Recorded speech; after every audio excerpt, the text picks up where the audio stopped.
My love for horror and Halloween goes back as far as I can almost remember. I think probably my first experience of horror was when I was 6 years old, when I was taking my first horror film and then ditched my brothers to walk home alone. It was Scream and Scream Again, Vincent Price movie. The movie itself was just shocking. For a 6-year-old, I'd never seen anything quite like this, of people being dumped in a vat of acid and turned into skeletons, and then, oh, now you're gonna walk home alone with that. So, the shock. After the shock, it's the next day. It's kind of like you got over that fear. You realized you woke up. You were okay. You didn't die. No one killed you on the way home. No monsters jumped out. But it was like that. It sticks with you. It stays in your brain. It's like, what is it? What did I just watch? It was fascinating. My original love was Universal monsters. Yeah, I really loved them so much. It was actually got to the point that I would actually crawl out of bed at night when my parents were asleep and go downstairs and turn on the TV and watch old horror movies, you know, hoping that I wouldn't get busted with the volume just loud enough to hear and like a blanket thrown over the TV so I wasn't throwing out light. Did you ever get busted? I did. And strangely, it wasn't as bad as I thought it would be. Actually, I think it was my birthday the following year. They bought a small portable TV and put it in my room. Bad idea. I think it was one day when I picked up a Fangoria magazine and looked in the back, and there was on the back inside of the cover was a full-page ad for Joe Blasco Makeup Center in Hollywood, California. Come learn to be a makeup artist. And I was like, oh, I can take my love for art, my love for horror, and combine them into one thing and get paid for it. It's like, it's a win-win. Myself and my wife, Cheryl Bones, who is my partner in crime and the co-owner of Boneyard Effects. We packed everything up, sold our house, and moved to California.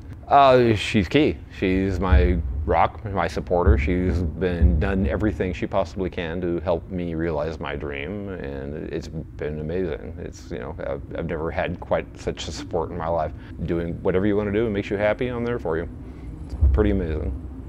I was actually teaching at the Joe Blasco Makeup Center, where I'd actually gone to. I worked there for several years, actually teaching their advanced classes. Universal called Joe Blasco personally and said, we are looking to start up Horror Nights again. It had been shut down for many years. Joe came to me and said, would you be interested in tackling this project? And I said, absolutely, this is amazing. I grew up on Universal monsters. This would be a dream job for me. Of course I want to do it. And so I went in and talked with them and showed them all my stuff, and they were very impressed. But it was their first year and they didn't have a lot of money, and there was someone else working on the job, trying to get the job that I didn't get the job, and it was devastating. It continued on for a couple of years and eventually was shut down. And I just kind of let it go and focused back on my career of working in film and television as a makeup artist.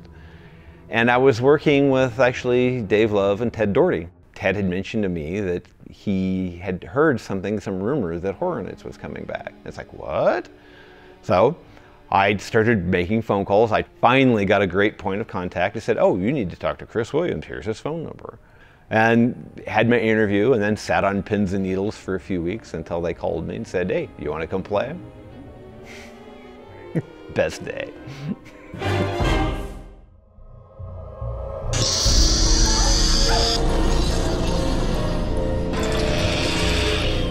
My role at Horror Nights initially was I'm head of makeup and monsters. I was the only vendor at the time, and so I was responsible for creating all the prosthetics and masks. Actually, our first year was kind of interesting because we didn't actually get to sculpt so many things as we were actually buying some store-made masks and modifying them and repainting them and making them better. You know, the people that had brought it back, John Murray, Chris Williams, had never done Horror Nights before, and they were the ones responsible for spearheading this Bring Horror Nights back. Working with them over the years really became an amazing thing. For year one, they were going, okay, we did it, we survived it, now how can we make it better? And that was always the motto. It's like every year, how can we make it better? How can we make it more movie quality? And they were pushing me creatively. They're like, how do we, there's this great scene in this movie. How are we gonna do this and pull this off 20,000 times a night, repetitively, make it look like the film? And that was the beauty of it, because they were always challenging me. And it was amazing. I knew a couple years ago that the creative element of Horror Nights was kind of fading out for me. Challenges started fading out, and it was getting a little easier. It was time. It was still enjoyable. I still love working horror nights, but it was just getting to the point where wasn't as exciting. It wasn't that adrenaline when we do makeup every night. Secure job, boy, it was great. Like I said, 11 years of working there was amazing, and I pretty much knew I had that job every year. But it's scary. Of course, it's scary leaving the security of that. But I need a creative challenge.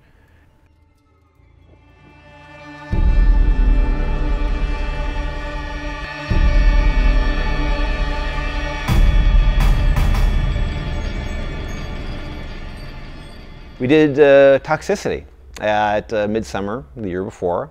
It was kind of first little step into the world of doing your own thing, and it was kind of like, this is fun. It's like, I feel that creative spark again. Into the Black was actually seeded by Toxicity. It was really getting our feet wet with Toxicity and seeing, geez, do we want to do this? Let's try this out. And it started in September or October, when we were doing Horror Nights this last year, where Cheryl and Sierra and I started sitting down and talking about the idea and the concept for Into the Black and what it was going to be. Into the Black is a 4-part component haunted attraction event, whatever you want to call it, but it starts with a film. It starts with our 25-minute short film, which actually tells the story of basically what's going on in the haunt. So it's a group of paranormal researchers who are trying to locate this legendary Black House. So you're going to kind of watch their journey as they try to locate and find the Black House. Shooting the film was actually pretty amazing. I knew it was going to be fun, but I had no idea how much fun it was going to be. It was such a whole new world. Like I said, I've been working in the film industry for years, but to be able to kind of be the captain of the ship on this thing and to be able to kind of see this film that had been going in my head for so long, to actually see it come to life was amazing. Action.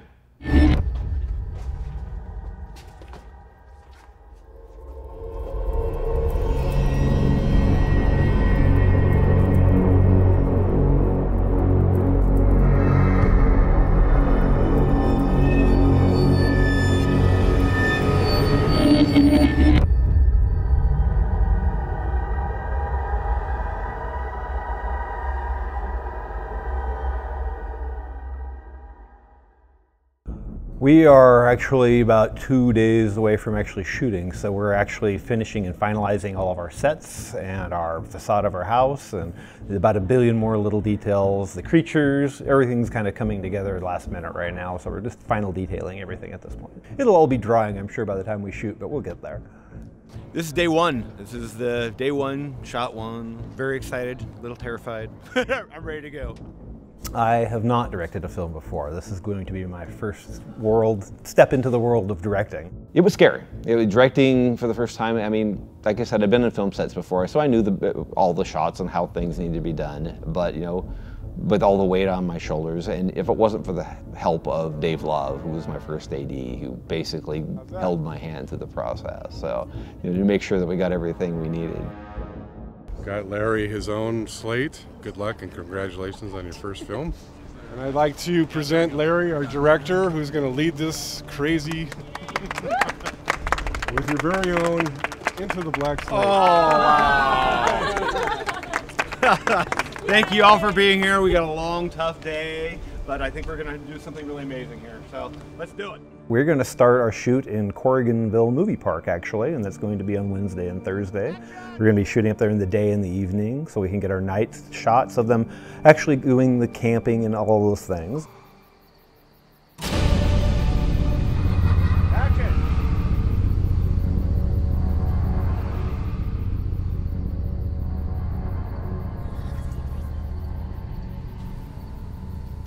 It's a 2D makeup. I used mainly airbrush. I had to recreate the prosthetic that Lilith wears in one of the scenes. So it was kind of challenging, but it was fun. I love a good challenge, and Larry always challenges me, and that's how I learn. It's like flaking off. I definitely didn't look like myself, so it was a trip. Just a full transformative experience, and that's the kind of work that I really like, and I a great time doing it. It was actually a lot of fun. It's a great crew. I love working on projects like this where you have a good fun crew, good chemistry. This cast is the closest cast I've ever worked with. I mean, I've worked on horror projects here and there, but this is completely different. This is all kind of in this little family. So I have in the past participated in some Halloween events where I am the scarer. I've been able to work with them before, meet them before. It was like a big reunion getting together. I started actually casting this project during the Horror Nights. The 5 leads in our film are actually all Horror Nights actors. Because there again, you know, you don't have to go through the process of like auditioning, because I see them. I see what they do day in and day out, you know. We script people from Horror Nights.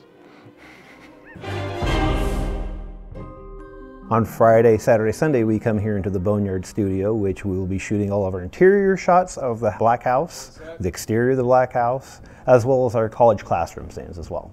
In the film, we have 2 primary demons, which would be one of our generic demons that takes out one of our people, and also Lucius Black, which is the son of the Black family who's been transformed into a demon. So we create these creatures head to toe.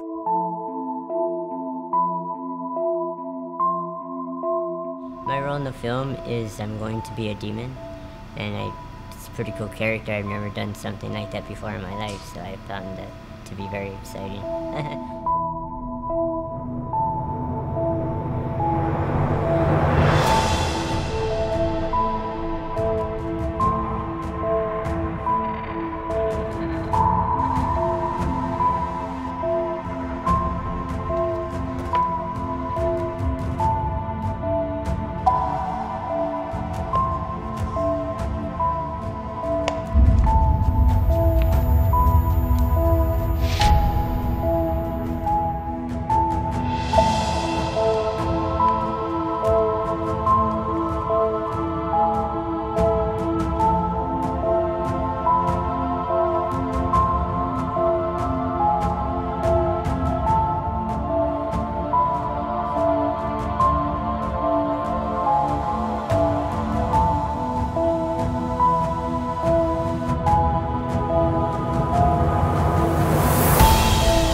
Quite the experience, man. To be the demon, put on the whole bodysuit.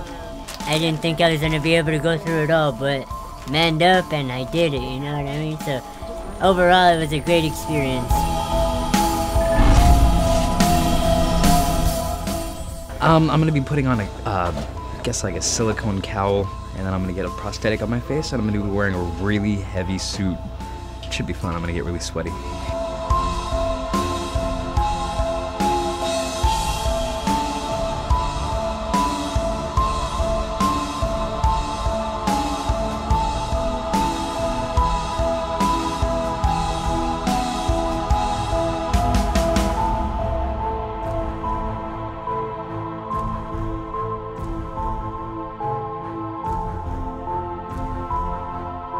I've done lighter stuff than this, and this is probably gonna be the first time that I get to wear like a full-on suit, so this is gonna be fun.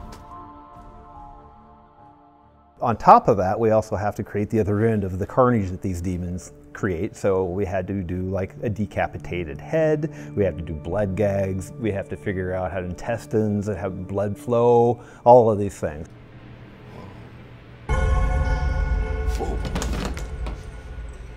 Usually the death scenes are the most stressful because, you know, when you do blood gags, you usually get one take on that because it's really hard to all of a sudden, oh, clean up all the blood and let's start over and reset. So those are usually the most stressful because you really get one shot of those.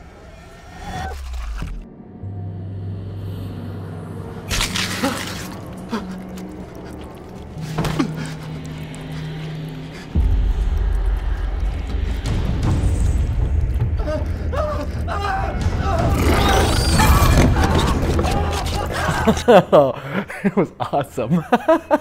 It was unlike anything I've ever done, and I've died before. I've been in shows where I've been killed. I've been in shows where I just die, and this was completely different. To be really just kind of ripped apart by some monster, it's just a whole new experience. Eat your vegetables, stay in school. Support art? I don't know. If you don't support art, this will happen to you.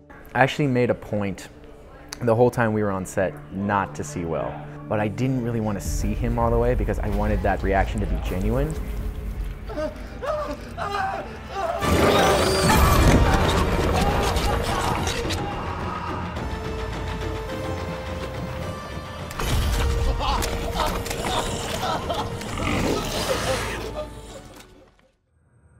So I was standing in the back doorway and I felt a hand on my shoulder, and I had just assumed that it was either Aubrey or Nick. And I turned around to see if it was Nick or who it was, and there was nobody there. A little on the creepy side. I've heard stories of the Shadow Man on the set of Into the Black, but I mean, we're gonna be wrapping soon, and so I'm really hoping that he makes an appearance or something. But I haven't had any experience with it. Don't make him come out. I need to know that this Shadow Man is here. For all I know, they're all pulling my leg and they're all creating this story just so I look like the idiot with It started in the shop when the shop was in our garage and when we lived in Arcadia. I and anyone else who worked in there started seeing things off the corner of our eye. Everyone kind of knew that we had someone there. It was never anything threatening. We moved after that. We moved out here to this facility in Glendora, and it had followed us. And it started freaking new people out. And while we're shooting in here, some of our cast members are going, "Is this place haunted?" I said, "Maybe."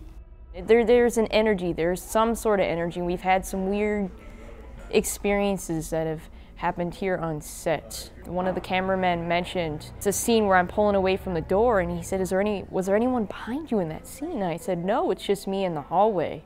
And we looked back at it at the camera, and sure enough, there was some sort of shadow or something that we could not explain. That's a testament, you know, you can evoke anything by creating what we have here. So you just gotta be careful. You don't know what you're messing with. There are things that we cannot see that are there that exist. You never know, maybe our Shadow Man will come and join us into the black.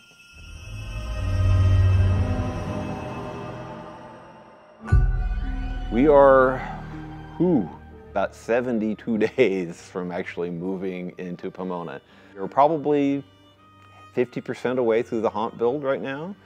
We're building all the wall panels, making all the scenic elements of a Victorian house and dungeons and things along those lines. And we're sculpting characters right now. We're sculpting body part pieces. We're making prop set pieces. We're just pushing and pushing and pushing. We always have our calendar of deadlines and things to do, and we're getting there. Oh boy, the challenges of building this haunt. It's actually, you know, I thought it was going to be easy. Hey, I got 5,000 square feet here.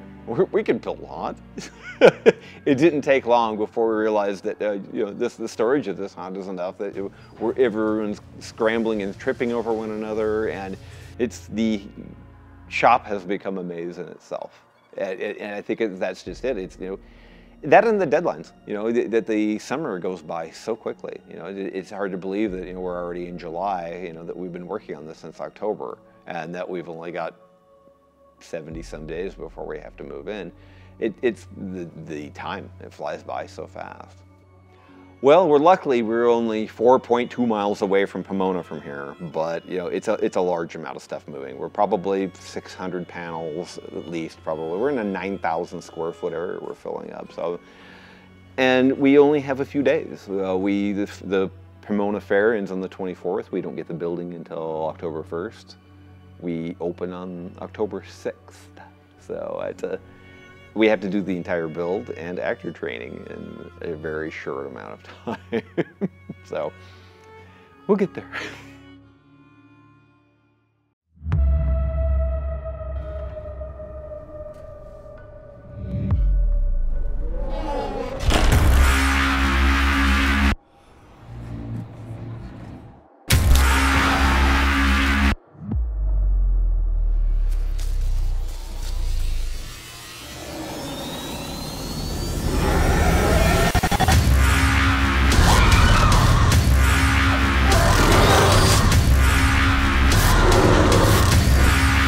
When you finish the film, you're going to be walking into our haunt, the Black House, right after what happens at the end of the film. Fear, Fear, finding that fear, finding that fear. That's one thing that, you know, ultimately from day one that I knew that was going to be important, that we, you know, that I wanted our guests to go through alone. That's where I think finding fear really happens, because I was working horror nights for so many years, and you see the conga lines and you see the scares coming and you get scared and you laugh it off with your friends. But ultimately I knew that, you know, when you go through alone, you find that fear. You actually become truly scared. I don't know if I'm actually going to go through that maze, and I can tell you I know a couple other people in this cast that are not going to be going through that maze. If I could go through this maze with my friends, that'd be totally fine. But you can't. You're going to go through by yourself. Sounds bad, but I'd like to emotionally scar people a little bit.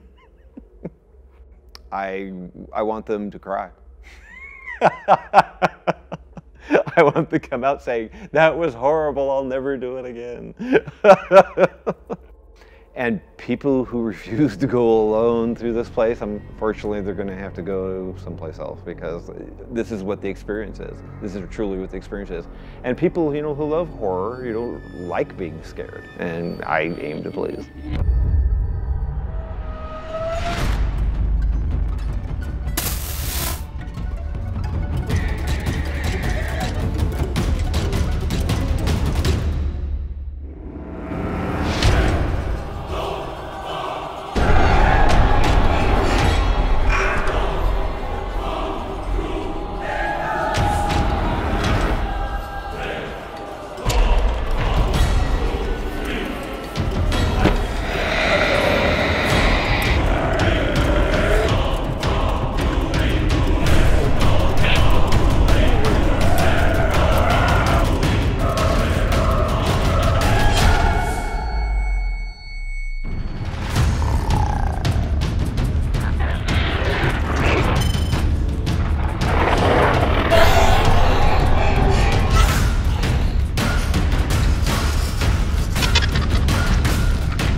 Where are you? Just wait till I get my hands on you. That room is forbidden.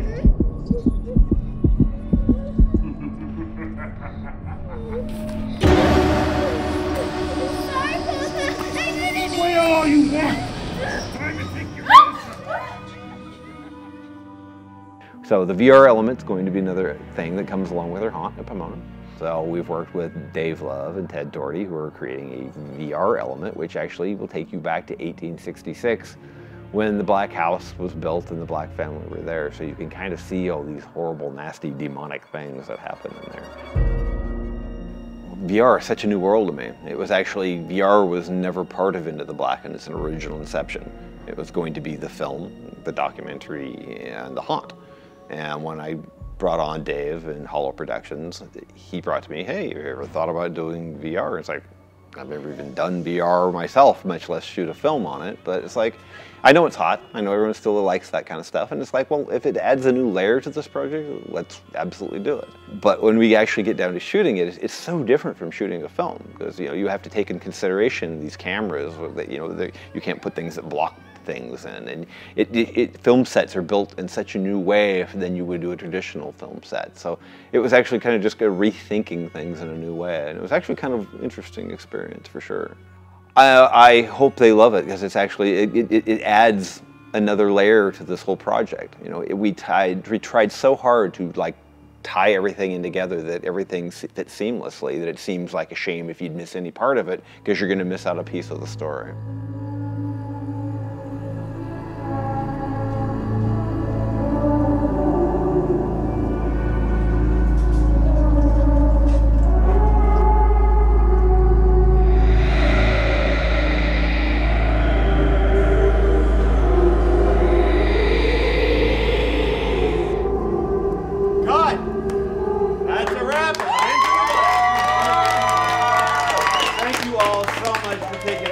With me, my new extended family. It was amazing. that, you know, in such a short amount of time, everyone comes together and become a family. Here's to Into the Black and to all of you. Thank you so much.